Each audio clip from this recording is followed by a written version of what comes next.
Times మాగలం ప్రజాపక్షం. Doctor V Hazrat Kumar గారు ఎన్నో వేల మందికి కంటి చూపు ప్రసాదించి రోగులకు అత్యాధునిక వైద్యాన్ని అందిస్తున్నారు. నిరుపేదలకు ప్రతిరోజు ఉదయం వైద్య సేవలు ఉచితంగా అందించబడును. వెంటనే సంప్రదించండి. విజేత కంటి వైద్యశాల, కెనరా బ్యాంక్ పక్కన, బాబు ఐస్ క్రీమ్ ఎదురువీధి, బృందావనం, నెల్లూరు. ఈరోజు ఇందాక మన సోషల్ వెల్ఫేర్ మినిస్టర్ గారు చెప్పారు, ఈరోజు మనకి షెడ్యూల్ కులాల ఉపవర్గీకరణకు సంబంధించి సాంఘిక సంక్షేమ శాఖ చేసిన ముసాయిదా ఆర్డినెన్స్కి ఈరోజు రాష్ట్ర మండలి ఆమోదం తెలిపింది. ఏదైతే గౌరవ ముఖ్యమంత్రి గారు చంద్రబాబు నాయుడు గారు ఉద్దేశం, అదేవిధంగా అంబేద్కర్ గారు కానీ జగజ్జీవన్ రావు గారు కానీ ఎప్పుడూ కూడా ఆలోచించే విధానం సమాన స్వేచ్ఛా అవకాశాలు ఉండాలి, సమాన అవకాశాలు ఉండాలని ఒకే ఒక ఉద్దేశంతో వాళ్ళు చేసిన ఆ రోజు తీసుకున్న నిర్ణయం, ఆ రోజు నుంచి ఈ రోజు వరకు కూడా ఆ నాయకుల తాలూకా మార్గదర్శకాలతో ఈరోజు నడుస్తున్న ప్రభుత్వాలు మనందరం కూడా చూసాం. వాళ్ళ తాలూకా మార్గదర్శకాలని, వాళ్ళ తాలూకా దిశానిర్దేశాన్ని కూడా ఈరోజు ప్రజలకు అందజేయాలనే ఉద్దేశంతో గౌరవ చంద్రబాబు నాయుడు గారు తీసుకున్న ఈ నిర్ణయం, అదేవిధంగా సుప్రీంకోర్టు ఆర్డర్ ప్రకారం 1 man కమిటీ వేసే 1 man కమిటీ ఇచ్చిన రిపోర్టు ప్రకారం సుమారుగా చాలా రోజులు 13 జిల్లాలు కూడా కంబైన్డ్ జిల్లాలు తిరిగి ప్రతి ఒక్క కుల సంఘాలు వాళ్ళ తాలూకా అభిప్రాయాలు తీసుకొని ఈరోజు మాకు ఒక రిపోర్ట్ తయారు చేసి ఇచ్చారు. ఆ రిపోర్ట్ని కూడా ఒక 5 man కమిటీని ఏర్పాటు చేసిన గౌరవ ముఖ్యమంత్రి గారి ఆధ్వర్యంలో 5 man కమిటీని కూడా ఏర్పాటు చేయడం జరిగింది. 5 man కమిటీ ఇచ్చిన రిపోర్టుని బేస్ చేసుకొని ఆ రోజు మంత్రిమండలిలోని ఒకసారి మనం అందరం దానికి ఆమోదం పొందాం. అది మళ్ళీ కేంద్ర ప్రభుత్వం దగ్గరికి వెళ్ళి మళ్ళీ తిరిగి ఆర్డినెన్స్ రూపంలో వచ్చిన తర్వాత ఆ ఆర్డినెన్స్ని కూడా ఈరోజు రాష్ట్ర మంత్రిమండలి ఈరోజు ఆమోదం పొందడం అనేది నిజంగా చాలా మంచి పరిణామం కింద భావించాలి. ఇందాకే సార్ చెప్పారు, అందరికీ కూడా స్వేచ్ఛ సమానత్వ అవకాశాలు రావాలి అని ఒకే ఒక ఉద్దేశంతో ఎంతో వెనుకబడిపోయిన రెల్లి కులస్తులు లాంటి కులస్తుల్ని కూడా ఈరోజు 1% రిజర్వేషన్ ఇచ్చి వాళ్ళకి కూడా అన్ని ఉద్యోగ అవకాశాలు, ప్రమోషన్స్లోని కూడా వాళ్ళకి అవకాశాలు ఇవ్వాలని ఒక మంచి ఉద్దేశం. అదేవిధంగా మిగతా ఉపకులాలకు సంబంధించి ఓవరాల్గా 59 ఉపకులాల్లోని కూడా అందరికీ కూడా సమాన అవకాశాలు రావాలని ఈరోజు మంత్రిమండలి తీసుకున్న నిర్ణయాన్ని స్వాగతిస్తూ ప్రజలందరికీ కూడా తెలియజేయటమైంది. అదేవిధంగా మీ అందరికీ తెలిసింది, ఇది పాత సెన్సస్ 2011 సెన్సస్ ప్రకారం రాష్ట్రాన్ని ఒక యూనిట్గా తీసుకోబడింది.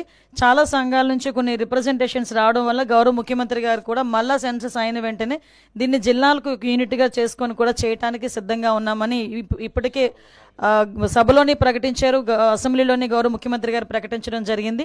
దానికి కూడా ఈరోజు ఎన్డీఏ గవర్నమెంట్ చిత్తశుద్ధితో కట్టుబడి ఉన్నామని మాత్రం మేము తెలియజేసుకుంటున్నాం. ఆల్రెడీ కేసు కడుతున్నామండి. ఎందుకంటే విషయం ఏంటంటే ఇప్పుడు తిరుపతి అనేసరికి ఒక ఆధ్యాత్మిక ప్రదేశం, దాని మీద చాలా సెంటిమెంట్ ఉంటుంది. తిరుపతిలోని ఎక్కడైనా ఏదైనా చిన్నది అంటే మాంసాహారం ఎక్కడ దొరికినా, ఒక సిగరెట్ దొరికినా, లేకపోతే ఏదైనా మద్యపానానికి సంబంధించిన అంశాలు ఏమైనా దొరికినా కూడా భక్తుల మనోభావాలు దెబ్బతినే పరిస్థితులు ఉంటాయి. అటువంటి సిచ్యువేషన్స్లో ఒక అబద్ధపు ప్రచారాన్ని నిజం చేయడానికి వాళ్ళు చేస్తున్న ప్రయత్నాలు, సాక్షాత్తు ఇంతకుముందు ఆ తిరుమల తిరుపతి దేవస్థానం చైర్మన్ చేసిన వ్యక్తి బయటకు వచ్చి ఆ తిరుమల తిరుపతి దేవస్థానం తాలూకా ప్రాధాన్యత, దాని తాలూకా సెంటిమెంట్ తెలిసిన వ్యక్తిగా ఆయన అటువంటి కామెంట్స్ చేసేటప్పుడు ఆయన సెన్స్ పనిచేయాలి, చిత్తశుద్ధితో ఉండాలి. ఎందుకంటే ఇది దేవుడితో కూడుకున్న వ్యవహారం, దేవుడికి సంబంధించిన వ్యవహారం. ఇప్పుడు ఏదో మత సంబంధించిన ఘర్షణలు తీసుకురావాలి, ఎక్కడో law and order issues create అవ్వాలి, కాబట్టి ఈ రకంగా మనం చేయటం. ఇంతకుముందు మీకు తెలుసు, ఒక పింక్ డైమండ్ అని చెప్పి ఒక రకమైన దుష్ప్రచారం చేశారు. అరే అసలు పింక్ డైమండే లేదు అని చెప్పి ఆర్కియాలజీ డిపార్ట్మెంట్ వాళ్ళు కూడా బయటకు చెప్పే పరిస్థితి వచ్చింది. అంటే ఏదో రకంగా తిరుమల తిరుపతి దేవస్థానం అంటే ప్రజల సెంటిమెంట్, దాని మీద ఒక బురద జల్లితే గవర్నమెంట్కి చెడ్డ పేరు వస్తుంది, దానివల్ల పూలన మత ఘర్షణలు తీసుకురావచ్చు అని ఒక దురాలోచనతో వాళ్ళు చేస్తున్న కామెంట్స్ తప్పించి వీటిలో నిజం లేదు అని నిన్న నిజాలు ఈవో శ్యామలారావు గారు చాలా క్లియర్గా చెప్పారు. ఎంత దౌర్భాగ్యం అంటే అక్కడ ఈవెన్ ఆ గోశాలకి 2023 నుంచి విజిలెన్స్ అధికారులని కూడా లోపలికి రానివ్వని పరిస్థితి, అంటే లోపల ఏం జరుగుతుందో కూడా తెలియని పరిస్థితి. అదేవిధంగా కనీసం ఆవులకి ఇచ్చే దానాన్ని కూడా కల్తీ చేసి అందులో కూడా కనీసం నాణ్యత లేని దానాలని కూడా పెట్టే పరిస్థితి కనిపించిందని సాక్షాత్తు ఈవో శ్యామలరావు గారు చెప్పడం జరిగింది. ఎవరైతే ఇలాంటి అసత్యపు ఆరోపణలు చేస్తున్నారో, అసత్యపు ఆరోపణలు చేసిన ప్రతి ఒక్కరి మీద కంపల్సరీగా చర్యలు ఉంటాయి. వీళ్ళు ఎలాగ మ్యానిపులేట్ చేస్తున్నారంటే మీకు ఒక ఎగ్జాంపుల్ చెప్తానండి. రీసెంట్గా మన హెలికాప్టర్ ఇష్యూ మొన్న జగన్మోహన్ రెడ్డి నడిచింది కదా, ఆ రోజు నేను మాట్లాడిన మాట ఏంటంటే భద్రత మేము 1100 మందిని భద్రతకి మేము అక్కడ అకామిడేట్ చేసాము, సో ఇది జరిగిందని క్లియర్గా చెప్తే నెక్స్ట్ డే సాక్షిలో ఏం రాశారు తెలుసా, 1100 మంది పోలీసులు మోహరించారు అని రాశాడు. అంటే ఆ రాసిన తెలుగు చూడండి ఒకసారి. భద్రత కల్పించేమో అనడానికి, మోహరించేమో అనడానికి ఎంత తేడా ఉంటుందో. అంటే వాళ్ళు అలా రాసి జనాల్ని ఒక రకమైన ట్రాన్స్లోకి తీసుకెళ్ళడానికి ప్రయత్నం చేస్తున్నారు. ఇందాకే ఒక వీడియో చేశాను, మన ఛానల్ పైన ఏవో కంప్లైంట్ ఇస్తున్నారు, రిపోర్ట్లు కొడుతున్నారని. కేర్ కూడా చేసుకుంటారు. మనం పెద్ద దాని గురించి భయపడేది లేదు, బాధపడేది లేదు. కానీ ఆ వార్త చూశాడో ఏమో, నేను ఒక ట్విట్టర్లో ఒక మెసేజ్ చూశాను. ఒక సోదరుడు ఒక 2 గంటల క్రితం ఒక వీడియో పెట్టాడు. ఆ వీడియోలో ఒక విలేకరి హోమ్ మినిస్టర్ వంగలపూడి అనిత గారిని ఏదో ప్రశ్న అడుగుతున్నారు. ఆవిడ ఏదో మాట్లాడుతుంది, ఒకసారి చూడండి. ఏదో చర్యలు తీసుకుంటారంట. ఆల్ ద బెస్ట్ అనిత గారు, మీరు చర్యలు తీసుకుంటారో ఇంకా ఏదైనా తీసుకుంటారో మీ ఇష్టం. బట్ నేను అడిగేది ఏంటంటే, ప్రతిదీ ప్రజాస్వామ్య పద్ధతిలో ఉంటే బాగుంటుంది అన్నది నా ఒపీనియన్. ఇప్పుడు వాళ్ళ మాటలే ఒకసారి వినండి. బాగా కింద నా ఫోటో, పంచప్రభాకర్ గారి ఫోటో పెట్టి కూడా ఏదో ఒక వీడియో రెడీ చేశారు, ఒకసారి చూడండి. చర్యలు తీసుకోండి. చర్యల గురించి ఎవరు కంగారు పడట్లేదు, ఎవరు ఇది చేయట్లేదు. అండ్ ఇక్కడ నేను ఒక విషయం గురించి అయితే నేను భయపడుతున్నానండి. ఆ విషయము ముందు మాట్లాడి తర్వాత వంగలపూడి అనిత గారికి కొన్ని విషయాలను గుర్తు చేద్దాం. 3 విషయాలను గుర్తు చేద్దాం. ముందు నేను భయపడేది చర్యలు తీసుకుంటారా లేదా అని కాదు, కానీ ఎక్కడ నన్ను కొందరు అంటే ఇంకా ఆ టీంలో, వాళ్ళ టీంలో కొందరు ఉన్నారు, వాళ్ళతో పాటు ఒక ఘాటిన కట్టేస్తారు అని చెప్పేసి నాకు చాలా భయం వేస్తుంది.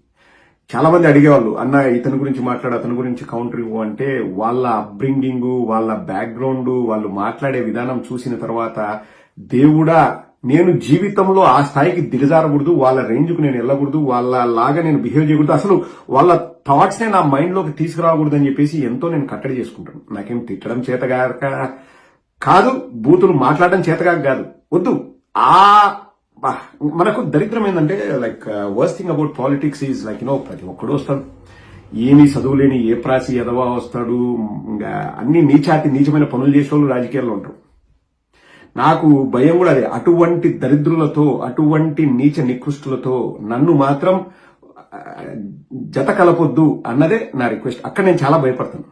డే 1 నుంచి కూడా ఎవరైనా నన్ను తిట్టినా, నన్ను పరుషంగా మాట్లాడినా, నన్ను ఇబ్బందికరంగా మాట్లాడినా, నా కుటుంబ సభ్యుల్ని తిట్టినా, నేను ఏ రోజు కూడా సంయమనం కోల్పోకుండా, ఎందుకు నేను ఇది చేస్తున్నాను అంటే, ఒకటి నాకు ఇష్టం, మనం ఏదో సమాజానికి చేస్తున్నాము, నా పార్టీకి నేను చేస్తున్నా అనే తృప్తి నాకుంది. మళ్ళీ ఎవరు నన్ను ఫోర్స్ చేసి నువ్వు చేయమని చెప్పట్లే.